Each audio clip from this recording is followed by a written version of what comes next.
In step number 1, we're going to connect your phone directly to your Sparkled Smart Lights controller. When the controller is initially installed, it is actually broadcasting its own Wi-Fi signal, so we're going to connect to it directly via Wi-Fi. On your phone, whether it be Android or iPhone, you're going to want to go to your settings options. Click on settings. On Android, we have this connections. Click on connections. On an Apple phone, you'll probably just see Wi-Fi. So go ahead and click directly on Wi-Fi. When you pull up the Wi-Fi, it should show the Wi-Fi network that you're connected to, and it'll show other Wi-Fi networks. What you're looking for is you're looking for the Sparkled Lights Wi-Fi network. If by chance you don't see Sparkled Lights, first make sure that the controller box is plugged in and has power. If it is, and you still don't see Sparkled Lights here, then you might see WLED-AP.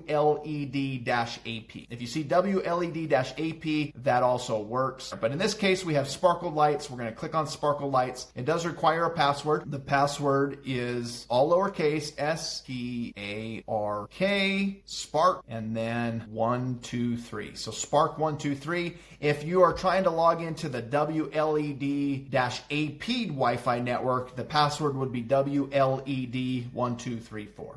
Okay, once you got the password typed in there, you're going to click connect. It takes it just a minute. On Apple phones, because that's such a generic password, sometimes it takes it a minute. It has a hard time saying it's a weak network. Give it some time, maybe click on it a few times. It will connect. In this case, we got connected right away. We're just going to click on that one more time, and it's going to pull up the app. So here's the app. It's fully functional just as it is. You could use it just like this, but that's step number 1, is we've connected your phone directly to the Sparkled Smart Lights controller. On step number 2, we're going to connect the controller directly to your home Wi-Fi.